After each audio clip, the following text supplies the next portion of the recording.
దేవుని సంగమా, దేవుని బిడ్డారా, మరి రాత్రి DCI గారి ద్వారా మందిరమును గురించినటువంటి మందిరములో ఎలాగ ప్రార్థించాలి, మందిరమునకు ఏ విధంగా రావాలి, మందిరములో దేవుడు ఏ రీతిగా మేలులు చేస్తాడు అనేటువంటి మాటలను మనము తెలుసుకున్నాం.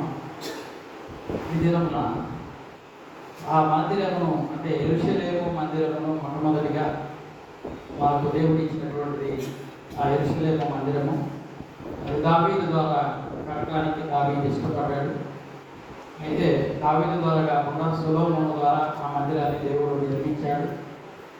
ఆ మందిరము 7 సంవత్సరాలు కట్టబడింది. ఆ మందిరము కట్టబడుతున్నప్పుడు ఆ 7 సంవత్సరాలు ఆ యొక్క మందిరము దగ్గర ఆ గోడలు కట్టేటప్పుడు ఎటువంటి శుద్ధి దెబ్బలు కానీ ఎటువంటి సౌండ్లు కానీ లేకుండా వేరే ఒక ప్రదేశంలో కట్టడానికి కావాల్సిన రాళ్ళన్నింటినీ మలిచి వారు బహు జాగ్రత్తగా 7 సంవత్సరాలు ఆ మందిరాన్ని నిర్మించినట్లుగా బైబిల్ గ్రంథంలో మనం చూసుకుంటాం. దేవుడు బిడ్డారా, మందిరం కట్టడానికి అక్కడ ఎటువంటి శుద్ధి దెబ్బ కానీ లేకపోతే మన వాళ్ళు తాపిబడి పనిచేసేటప్పుడు ఆ రాళ్ళను శుద్ధితో పగలగొట్టి ఆ సరైనటువంటి ప్లేస్లో నిర్మిస్తూ ఉంటారు. అయితే ఎక్కడ ఏ రాయి అవసరమో, ఎక్కడ ఎంత పెద్ద రాయి కావాలో, ఎంత చిన్న రాయి కావాలో వాటన్నింటినీ ఆ ఇశ్రాయేలు ప్రజలు వేరే చోట వాటిని మలచి ఈ యొక్క మందిరం దగ్గర తీసుకొచ్చినప్పుడు అందరూ సైలెంట్గా ఎటువంటి అలజడి ఎటువంటి లేకపోతే మాటలు కూడా లేకుండా సైగ చేసుకుంటూ వాళ్ళు దేవుని సన్నిధిలో పౌరులై 7 సంవత్సరాలు ఆ మందిరాన్ని నిర్మించినట్టుగా మనం బైబిల్ గ్రంథంలో చూస్తాం. అయితే ప్రియ దేవుని బిడ్డరా, దేవుని సన్నిధికి వస్తున్నటువంటి మనము దేవుని సన్నిధిలో మనం ఏ రీతిగా వస్తూ ఉన్నాము, మన యొక్క ఆలోచనలు ఏ విధంగా ఉంటున్నాయి, మందిరంలో మనలో మనం జ్ఞాపకం చేసుకుంటే ఆయన అల్లరికి కర్త కాడు. కాబట్టి ఆయన సమాధానములకు అధిపతి, ఆయన దీనుడు, ఆయన సమాధానములకు అధిపతి కనుక ఆయన ఆరాధించే మనం కూడా దేవుని సన్నిధిలో ఎంతో నెమ్మది కలిగి ఓర్పు కలిగి ఆయన స్తుతించిన వారిగా మనం ఉండాలి. ఇక్కడ ఈ దావీదు తన యొక్క మందిరాన్ని కట్టడానికి ఆయన పూనుకున్నప్పుడు ఆ యొక్క దేవుని సన్నిధిలో ప్రవక్త అయిన నాతానుని పిలిపిస్తాడు. 17వ అధ్యాయము 1వ దినవృత్తాంతాల గ్రంథము 17వ అధ్యాయము 1వ వచనంలో మనం చూస్తే 2వ దినవృత్తాంతాల గ్రంథము 17వ అధ్యాయము 1 దినవృత్తాంతాలు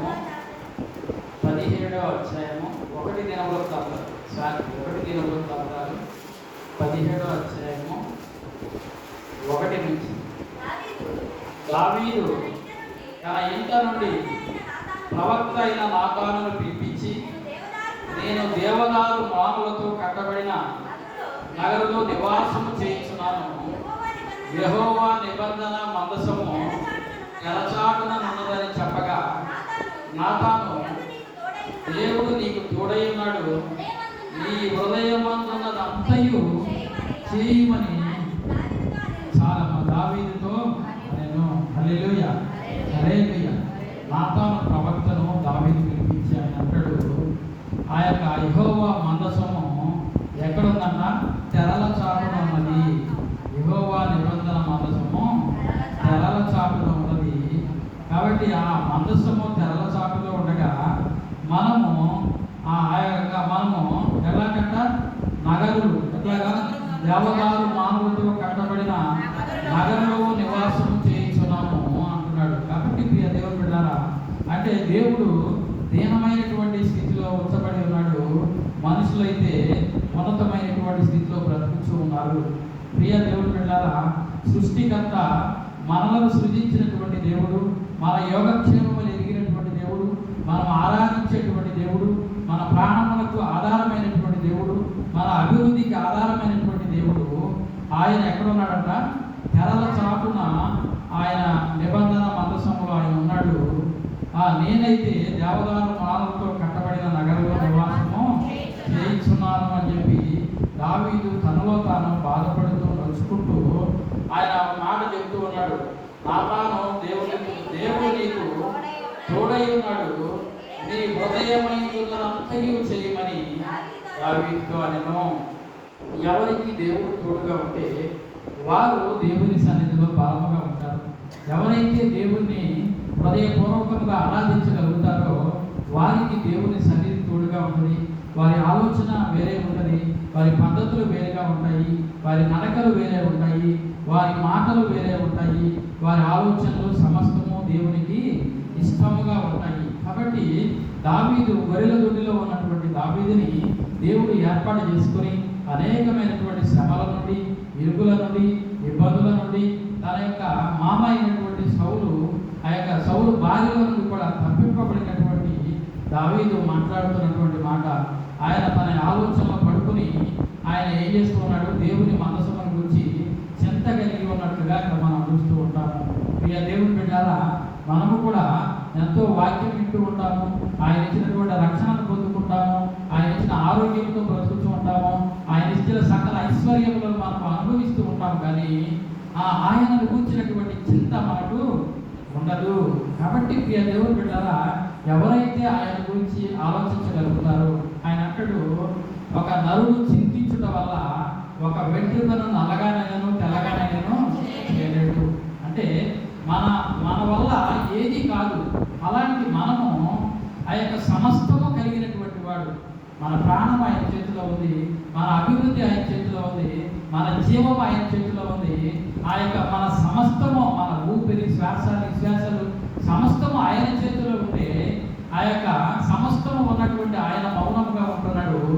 ఏమీ లేనటువంటి మనము ఏం చేస్తూ ఉన్నాము, ఎక్కి పడుతూ ఉన్నాము. కాబట్టి ప్రియ దేవుని బిడ్డారా, ఆయన సమస్తము ఎరిగినటువంటి దావీదు అంటున్నాడు, అయ్యా గొర్రెల దొడ్డిలో నుండి నన్ను తీసుకువచ్చావు, నేనైతే ఈ యొక్క మా దేవదారు మానవుతో కట్టబడిన నివాసంలో ఉంటున్నాను అని చెప్పి చింతపడి వెంటనే ఆ ప్రవక్తను పిలిపించి ప్రవక్తతో చెబుతాడు ఈ మాట. చెప్పినప్పుడు ప్రవక్త అంటాడు, నీ హృదయమునకు నీ హృదయమందు ఉన్నదంతయు చేయమని దావీదుతో చెప్తాడు. ప్రియ దేవుని బిడ్డలారా, అంటే దావీదు హృదయము దేవునితో పెనవేయబడినట్లుగా మనం చూస్తూ ఉంటాము. కాబట్టి తన యొక్క ప్రార్థనలో ఆ యొక్క దావీదు జ్ఞాపకం చేసుకున్న విధముగా మనము కూడా ఆయన గురించినటువంటి చింతన కలిగిన వారిగా మనం ఉండాలి. ఇంకా యజ్రాలో కూడా ఒక పాట ఉంటుంది. యజ్రా గ్రంథము 1వ అధ్యాయము 1వ వచనంలో, ఈ యజ్రా గ్రంథము క్రీస్తు పూర్వము 440 సంవత్సరాల పూర్వము ఇది ఒక ప్రవచనం. ఈ యొక్క ప్రవచనము నెరవేర్పు జరగటానికి సమయము ఆసన్నమై ఉన్నది. ఈ యొక్క దినవృత్తాంతాలకు ముందు, ఆ యొక్క దావీదు రాకకు ముందు ఈ యజ్రా ప్రవక్త ప్రవచించాడు ఈ ప్రవచనాన్ని. 1వ అధ్యాయము 1వ వచనం ఉంది.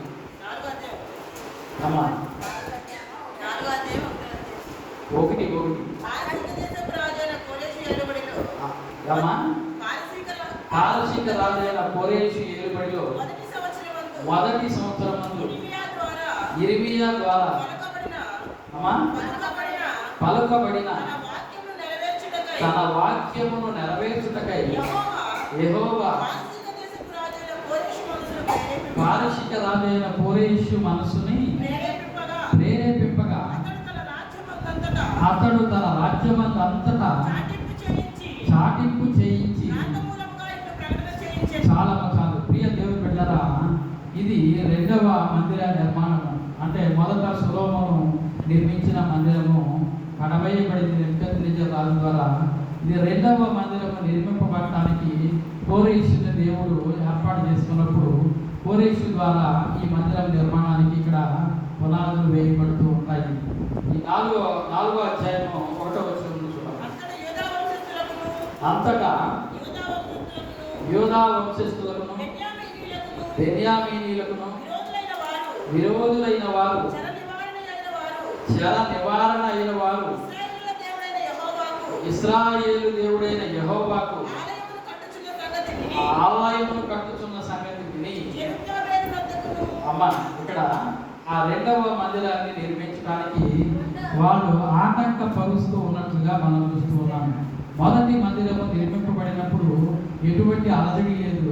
దేవుని యొక్క ఇష్టపూర్వకముగా ఆ మందిరం నిర్మింపబడింది. దేవుని యొక్క చిత్త ప్రకారము ఆ మందిరం నిర్మింపబడింది. ఈ రెండవ మందిరం నిర్మింపబడేటప్పుడు ఇక్కడ జరుగుతున్నటువంటి అలజడి అనేక విధాలుగా ఉంది. అమ్మ ఒకసారి హగ్గయి 1:3-4 వచనాలు. హగ్గయి గ్రంథము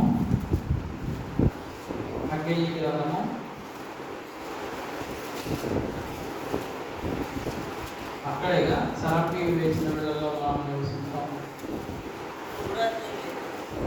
హగ్గయి 1:3-4 వచనాలు. అందుకు యెహోవా వాక్కు ప్రత్యక్షమై ప్రవక్త అయిన హగ్గయి ద్వారా సెలవిచ్చినది ఏమనగా, ఈ మందిరము పాడైయుండగా మీరు సరంబి వేసిన ఇళ్లలో నివసించుటకు ఇది సమయమా? కాబట్టి సైన్యములకు అధిపతి యెహోవా సెలవిచ్చినది ఏమనగా, నీ ప్రవర్తన గురించి చాలా ప్రియ దేవుని బిడ్డలారా, ఇక్కడ హగ్గయి ద్వారా ఆ మొదటి మందిరము పాడైపోయినప్పుడు, మొదటి మందిరము పడవేయబడిన తర్వాత హగ్గయి ద్వారా దేవుడు మాట్లాడుతున్నటువంటి మాట. ఆయన అంటున్నాడు, ఆ యొక్క ప్రజలతో మాట్లాడుతూ ఆయన అంటున్నాడు, ఎవరన్నాడు, అందుకు యెహోవా వాక్కు ప్రత్యక్షమై ఆ ప్రవక్తగా హగ్గయి ద్వారా సెలవిచ్చినది ఏమనగా, ఈ మందిరము పాడై ఉండగా మీరు సరంబి వేసిన ఇళ్లలో నివసించుటకు ఇది సమయమా? కాబట్టి సైన్యములకు అధిపతి యెహోవా సెలవిచ్చినది ఏమనగా, మీ ప్రవర్తన గురించి ఆలోచించుకోండి. అంటే మందిరము లేదు, మందిరము పాడైపోయింది. తన యొక్క పితరులు నిర్మించినటువంటి మందిరం లేని సమయంలో ఈ యొక్క దేవుడు తన యొక్క ప్రజల ద్వారా మాట్లాడుతూ ప్రవక్తల ద్వారా అనేక మందికి సెలవిస్తున్నటువంటి మాటలను మనం ఇక్కడ చూస్తూ ఉంటాము. ఈ దేవుని బిడ్డలారా, ఈ రెండవ దినవృత్తాంతాల గ్రంథము 7వ వచనాన్ని ఒకసారి చూద్దాం. 7వ అధ్యాయము 1వ వచనం. 2 దినవృత్తాంతాలు. సొలొమోను తాను చేయు ప్రార్థనను ముగించినప్పుడు అగ్ని ఆకాశము నుండి దిగి దహన బలులను ఇతరమైన బలులను దహించెను. యెహోవా తేజస్సు మందిరము నిండా నిండెను. యెహోవా తేజస్సుతో మందిరము నిండినందున యాజకులు అందులో ప్రవేశింపలేక ఉండిరి. అగ్నియు యెహోవా తేజస్సును మందిరం మీదకి రాగా చూచి ఇశ్రాయేలులందరూ సాష్టాంగ నమస్కారము చేసి, యెహోవా దయాళుడు, ఆయన కృప నిరంతరముండునని చెప్పి ఆయనను ఆరాధించి స్తుతించిరి. రాజులందరూ జనులందరూ యెహోవా ఎదుట బలులను అర్పించిరి. ప్రియ దేవుని బిడ్డలారా, ఈ సొలొమోను ద్వారా దేవుడు నిర్మించినటువంటి మందిరమును, ఆ యొక్క మందిరము పూర్తి అయిన తర్వాత దేవుడు తన యొక్క ఆశీర్వాదాలను దీవెనలను ఆయన బలులు అర్పించిన తర్వాత ఆ యొక్క దీవెనలు ఇస్తున్నటువంటి పరిస్థితిని ఇక్కడ మనం చూస్తాము. ప్రియ దేవుని బిడ్డలారా, ఈ విధముగా దేవుడు తన యొక్క మందిరములో ఆ తేజస్సు ఆ మందిరం మీదకి వచ్చినప్పుడు అనేక మంది ఆ మందిరంలో ప్రవేశించలేనటువంటి స్థితిని ఇక్కడ మనము చూడగలుగుతూ ఉన్నాము. ప్రియ దేవుని బిడ్డలారా, ఇక్కడ ఈ 6వ అధ్యాయము 2 దినవృత్తాంతాల 6వ అధ్యాయము 13 దగ్గర నుండి మనం చూస్తే అక్కడ చదవడానికి టైం రాదు. ఈ 13వ వచనం నుండి 13వ వచనం నుండి ఇక్కడ ఈ 42 వచనాల వరకు సొలొమోను ప్రార్థన చేస్తూ ఉన్నాడు. ఆ ప్రార్థనలో ఆయన అంటున్నాడు, ఆ యొక్క అయ్యా నీ జైలులైనటువంటి 24 నీ జైలులైనటువంటి ఇశ్రాయేలీలు నీ దృష్టి ఎదుట పాపము చేసిన వారై తమ శత్రువుల బలమునకు నిలువలేక పారిపోయినప్పుడు వారు నీ వద్దకు తిరిగి వచ్చి నీ నామమునకు ఒప్పుకొని ఈ మందిరమందు నీ సన్నిధిని ప్రార్థించి విన్నపము చేసిన యెడల ఆకాశమందున నీవు విని నీ జనులైన ఇశ్రాయేలు చేసిన పాపములను క్షమించి వారిని వారి పితరులను దేశమునకు వారిని మరలా రప్పించుదుగాక. అంటే అంటే ఈ ఎటువంటి పాపము చేసినా, ఎటువంటి దేవునికి అయిష్టముగా బ్రతికినా, ఏ విధంగా దేవుని దృష్టిలో తిరుగుబాటు చేసినా వారంతా ఈ మందిరము దగ్గరకు వచ్చి వారి ప్రార్థన చేసినప్పుడు నీవు వారి ప్రార్థన ఆలకించి వారిని క్షమించు అని చెప్పి ఇక్కడ దాదాపు 9 విధాలుగా ప్రార్థన చేశాడు. 9 విధాలుగా మనం చేశాడు ఆయన. అది ఒకటి మనం చదివాము 27వ వచనంలో 2, 28వ వచనంలో 3, 29వ వచనంలో 4, 25వ 31వ వచనంలో ఉంది. 6వ మనవి 32వ వచనము, 7వ మనవి 34వ వచనము, 36వ వచనం 8వ మనవి, 39వ వచనము 9వ మనవి. ఇన్ని మనవులు దేవుని సన్నిధిలో చేసి విజ్ఞాపన చేసి ఆయన ప్రార్థన చేసి ఆ యొక్క దేవుని సన్నిధిలో ఆ ప్రార్థన ముగించిన తర్వాత ఇక్కడ 42వ వచనం ఒకసారి చూద్దాం. యెహోవా నీవు నీ చేత అభిషేకము నొందిన వారికి పరాజ్ఞుడవై ఉండకము. అంటే పరాజ్ఞుడవు అంటే విముఖుడవై ఉండకము అంటే వారి మనవి ఆలకించకుండా నువ్వు ఉండొద్దు. పరాజ్ఞుడు అంటే నువ్వు విముఖుడవై ఉండకము అంటే వినకుండా నువ్వు ఉండొద్దు అని చెప్పి ఇక్కడ మాట్లాడుతూ, పరాజ్ఞుడవై ఉండకము నీవు నీ భక్తులైన దావీదులకు వాగ్దానం చేసిన గొప్పలను జ్ఞాపకం చేసుకోమని చెప్పి అక్కడ దావీదుని ఎత్తి సొలొమోను ప్రార్థన చేస్తూ ఉన్నాడు. ప్రార్థన చేస్తూ ముగించిన తర్వాత ఇక్కడ 7వ అధ్యాయం 10 నుండి ఇందాక మనం చదివాము. అక్కడ ఏమైందట, యెహోవా తేజస్సు ఆ మందిరము నిండా ఏమైందట దిగినప్పుడు ఆ యొక్క ప్రజలే కాదు అక్కడ ఉన్నటువంటి యాజకులు కూడా దేవుని సన్నిధిలోనికి వెళ్ళలేనట్టుగా దేవుని ఆత్మ అక్కడ దిగినట్టుగా మనం చూస్తూ ఉంటాము.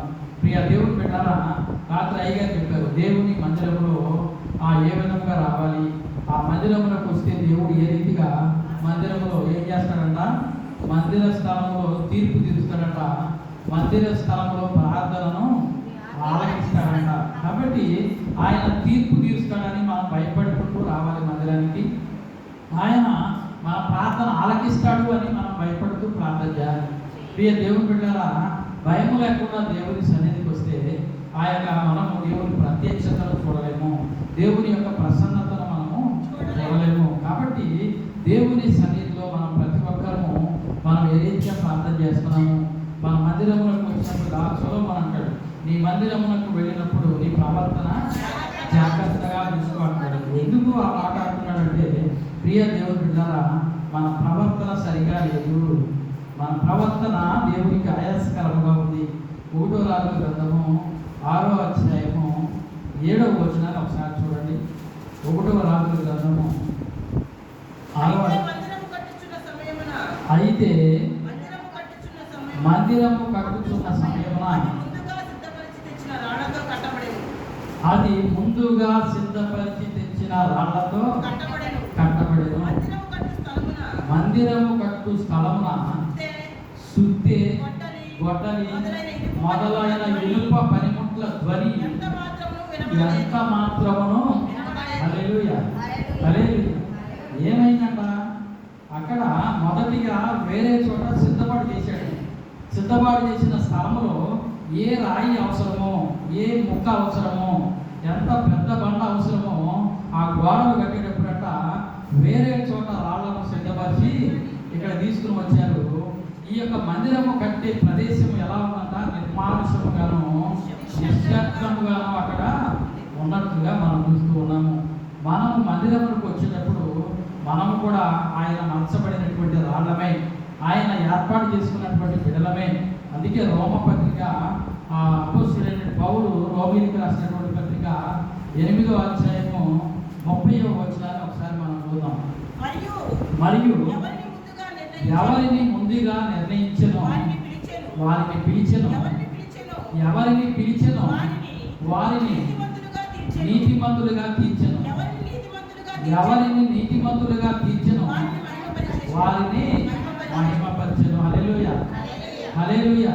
ప్రియ దేవుని బిడ్డలారా, ఇక్కడ అపోస్తలుడైనటువంటి పౌలు ఆ యొక్క రోమిలకు రాస్తూ ఆయన అంటున్నాడు, ఎవరిని ముందుగా పిలిచెనో, ఎవరిని ముందుగా నిర్ణయించెనో వారిని పిలిచెను, ఎవరిని పిలిచెను వారిని నీతిమంతులుగా తీర్చెను, ఎవరిని నీతిమంతులుగా తీర్చెను వారిని మహిమపరిచెను అని చెప్పి ఇక్కడ ఆ పౌలు గారు మాట్లాడుతున్నట్లుగా మనం చూస్తూ ఉంటాము. ప్రియ దేవుని బిడ్డలారా, అక్కడ ఏమంటున్నాడు, ముందుగా మలచబడినటువంటి రాళ్లను సిద్ధపాటు చేసి వాటిని తీసుకుని వచ్చినట్లుగా మనం చూస్తూ ఉంటాము.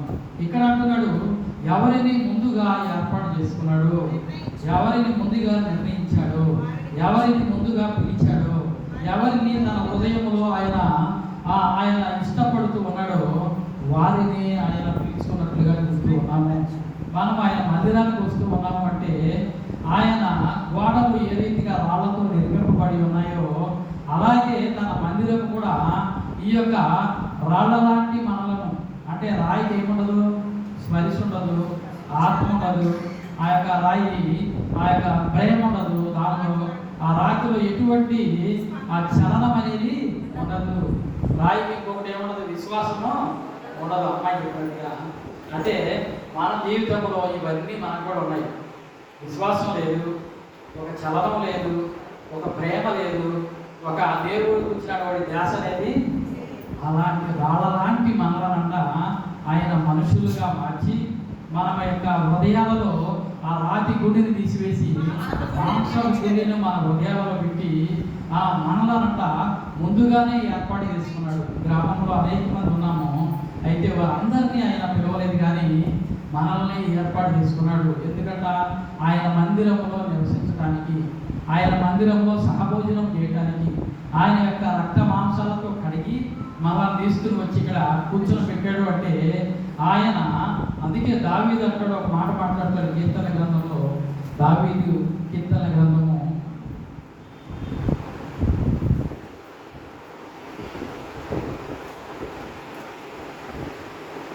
139:16.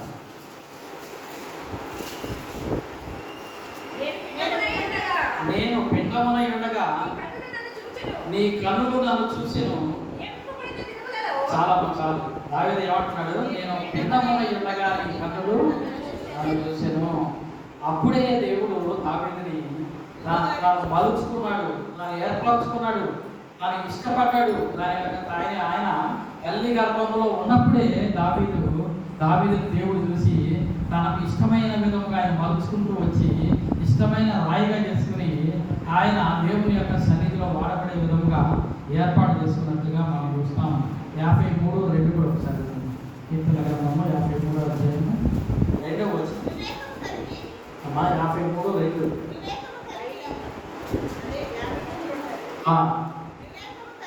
వివేకము కలిగి దేవుని వెలుగువారు కలరేమో అని దేవుడు ఆకాశము నుండి చూచి నరులను పరిశీలించును. చాలా ప్రియ దేవుడు బిడ్డలారా, దేవుడు అంట వివేకము కలిగి దేవుణ్ణి వెలిగే వాళ్ళు ఎవరైనా ఉన్నారేమో అని చెప్పి ఆయన ఆకాశము నుండి ఏం చేస్తున్నాడంట, పరిశీలనగా చూస్తూ ఉన్నాడు. ఎవరైతే ఆయన మీద ధ్యాస కలిగి ఉంటారో, ఎవరైతే ఆయన మీద భయభక్తులు కలిగి ఉంటారో వారిని తల్లి గర్భంలో ఉండగానే, ఆయన పిండముగా ఉండగానే ఆయన రూపించుకొని ఆయన ఏర్పరచుకుని, కొరింథీ పత్రికలో ఏమన్నాక, ముందుగా ఎవరిని నిర్ణయించనో వారిని పిలిచాడు, ఎవరిని పిలిచాడో వారిని ఏర్పరచుకున్నాడు, వారిని తన బిడ్డలుగా చేసుకుంటూ ఉన్నాడు. కాబట్టి ప్రియ దేవుని బిడ్డలారా, ఇక్కడ ఈ మందిరము నిర్మింపబడటానికన్నా ముందుగానే సిద్ధపరిచిన వాళ్ళు అక్కడ తీసుకొచ్చారు. అలాగే మనకు కూడా దేవుడు రక్షణ ఇచ్చి మారు మనసు ఇచ్చి ముందుగానే తన వెనుకల్లో మనల్ని ఏర్పాటు చేసుకున్నాడు కనుక ఆయన దగ్గర ఉండడానికి మనలను తీసుకుని వచ్చాడు. ఆయన స్థలము, ఆయన మందిరము అంటే ఒక సంఘము కట్టబడటానికి. అందుకే అంటాడు 1 కొరింథీ పత్రిక 3వ అధ్యాయము 16-17 వచనాలలో అంటాడు, 1 కొరింథీ పత్రిక, మీరు దేవుని ఆలయమై ఉన్నారనియు దేవుని ఆత్మ మీలో నివసించుతున్నాడనియు మీరు ఎరుగరా. చాలా కాబట్టి ఆయన ఆలయముగా ఉండటానికి మనల్ని తీశాడు. ఆలయం కట్టాలంటే మట్టి, ఇసుక, రాయి అనేకము అవసరం అవుతాయి.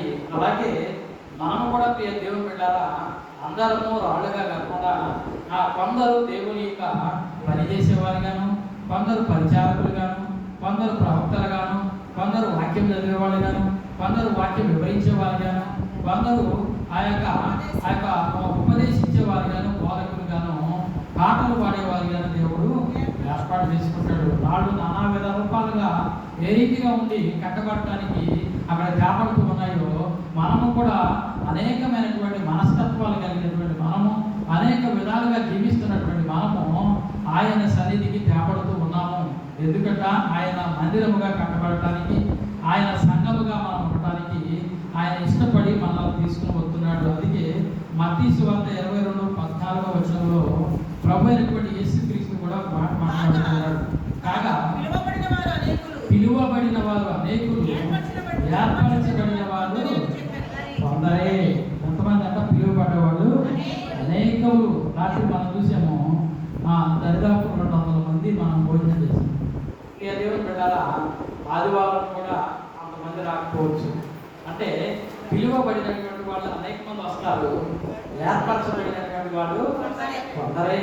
అంటే ఎవరినైతే ఆయన ముందుగా పిలిచాడో, ఎవరినైతే ముందుగా ఏర్పాటు చేసుకున్నాడో, ఎవరినైతే ఆకాశం నుండి తొంగి చూస్తున్నాడో, ఎవరినైతే ఆయన యొక్క ప్రభుత్వంలో ఉండటానికి భిన్నంగా ఉండగానే పరిశీలన చేస్తూ ఉన్నాడో వారిని ఆయన ఇక్కడికి తీసుకుని వస్తాడు. మనం ఇక్కడికి వచ్చామంటే మన బలము, మన శక్తి, మన జ్ఞానము, మన వివేకము, మన భక్తి కాదు, కానీ ఆయన తన కృపలో మనల్ని ఏర్పాటు చేసుకున్నాడు. కనుక ఈ యొక్క సొలొమోను మందిరం కట్టేటప్పుడు ఏ రీతిగా అక్కడకు అనేకమైనటువంటి రాళ్లను, ముందుగా మలిచిన రాళ్లను తీసుకుని వచ్చారో ఆ రీతిగా మనం కూడా ముందుగా ఏర్పాటు చేయబడేటువంటి మనం కూడా ఆయన సన్నిధికి వచ్చామనే మాటను మనము మరచిపోకూడదు. కాబట్టి ప్రియ దేవుని బిడ్డారా, దేవుని సన్నిధికి వచ్చి వెళుతున్నామనే కాదు, కానీ విలువ పెట్టి మనము కనబడిన వారము, ఆయన సన్నిధిలో మనము విలువ పెట్టి కనబడినటువంటి వారము కనుక మనం ఆయన సన్నిధికి వస్తూ ఉన్నాము. కాబట్టి ఈ మందిరం అంతా 6వ అధ్యాయము 37-38 వచ్చిన విషయాలు చూడండి. 1 రాజులు 6వ అధ్యాయము 37-38. అమ్మా 1 రాజులు 6వ అధ్యాయము 37. 4వ సంవత్సరమున జీపు అను మాసమున యెహోవా మందిరము పునాది వేయబడెను. 11వ సంవత్సరమున పూర్వము 8వ మాసమున దానిని ఏర్పాటు చొప్పున దాని ఉపభాగముల అన్నింటితోనూ మందిరము సమాప్తమాయెను. 7 సంవత్సరములు. హల్లెలూయా, హల్లెలూయా. ప్రియ దేవుని బిడ్డలారా, ఎన్ని సంవత్సరాలు సొలొమోను ఆ మందిరాన్ని కట్టాడు అంటే 7 సంవత్సరాలు కట్టాడు. 7 సంవత్సరాలు ఏమి జరిగింది అంటే అక్కడ ఒక సుత్య దెబ్బ కానీ, ఒక రాయి దెబ్బ కానీ, ఎటువంటి ఆ యొక్క గొడ్డలి దెబ్బ కానీ, ఎటువంటి సౌండ్ అనేది అక్కడ ధ్వని అనేది ఎంత మాత్రము కలగకుండా ఆ మందిర నిర్మాణం జరిగింది. ప్రియ దేవుని బిడ్డలారా, దేవుని సన్నిధికి మనం ఎన్ని సంవత్సరాలు వస్తున్నాం అనేది కాదు, కానీ మనం ఏ రీతిగా మౌనులై ఆయన సన్నిధి ఉంటూ ఉన్నాము, మనం వచ్చి దీన మనస్సు కలిగి ఆయన సన్నిధిలో మనం బ్రతకగలుగుతూ ఉన్నామా, మన ప్రవర్తన ఎలా ఉంటుంది, మనం జ్ఞాపకం చేసుకోవాలి. దేవుడు ఏర్పాటు చేసిన స్థలానికి మనం వస్తూ ఉన్నామంటే ఆ యొక్క హృదయం లేనటువంటి రాళ్ళు, బండరాళ్ళనే మలిచి వాళ్ళు తీసుకుని వచ్చి అక్కడ పెడుతూ ఉన్నారు. ఆ యొక్క సమస్తము ఎరిగినటువంటి వారము, జ్ఞానం కలిగినటువంటి వారము, మాట్లాడగలిగేటువంటి వారము, ఆ యొక్క దేవుని ఆశీర్వాదాన్ని పొందుతున్నటువంటి వారము, ఆయన ఇచ్చిన గాలిని, శ్వాస నిశ్వాసాల ద్వారా పీలుతున్నటువంటి వారము, ఆయన ఇచ్చిన బలముతో నడుస్తున్నటువంటి మనము ఏ రీతిగా అమర్చబడుతూ ఉన్నాము మందిరములో, ఏ రీతిగా ఆయన కార్యములు చేయడానికి ఒదిగి జీవించగలుగుతూ ఉన్నాము, మనలను మనము పరీక్ష చేసుకోవాలి. అలా జీవించగలిగితే ప్రియ దేవుని బిడ్డలారా, ఈ యొక్క ప్రభు అయినటువంటి యేసుక్రీస్తు ఇంకొక మాట మాట్లాడుతూ ఉన్నాడు. ఆయన 25వ అధ్యాయంలో కూడా అదే మాట, మత్తయి సువార్త 25:10.